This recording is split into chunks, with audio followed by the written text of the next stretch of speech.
Hi guys, എൻ്റെ കുറേ നാളത്തെ ആഗ്രഹമായിരുന്നു ആറന്മുള വള്ളസദ്യ കഴിക്കുക എന്നുള്ളത്. അങ്ങനെ എനിക്കും കിട്ടിയ വള്ളക്കാരുടെ കൂടെ വള്ളസദ്യ കഴിക്കാനുള്ളൊരു ഭാഗ്യം. തുമ്പങ്ങൾ നീക്കേണേ തുമ്പിക്കൈയുടയോനെ പമ്പേ ഈ പള്ളിത്തോണി അൻപോടു കാക്കേണേ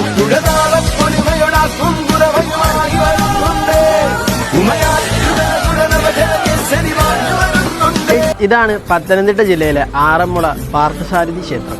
ഒരുപാട് വർഷങ്ങളായി ഇവിടുത്തെ കരക്കാർ ഭഗവാന് സമർപ്പിക്കുന്ന ഒരു വഴിപാടാണ് ആറന്മുള വള്ളസദ്യ എന്ന് പറയുന്നത്. കാഴ്ച ഇവിടുത്തെ സദ്യക്ക് ഒരു പ്രത്യേകതയുണ്ട്.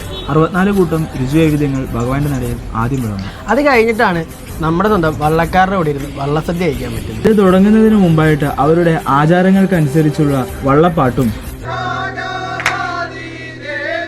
അവരുടെ ഒത്തുചിരികളും എല്ലാം കൂടെ നിറഞ്ഞ ഒരു സദ്യയാണ് ആറന്മുള വള്ളസദ്യ എന്ന് പറയുന്നത്. വളരെ വ്യത്യസ്തമായ കേരളത്തിലെ ഏറ്റവും വലിയ സദ്യയാണ് ആറന്മുള സദ്യ. നമ്മുടെ ലൈഫിൽ ഒരു പ്രാവശ്യമെങ്കിലും എക്സ്പീരിയൻസ് ചെയ്യേണ്ട ഒരു സദ്യ തന്നെയാണ് ഇതെന്ന് പറയുന്നത്.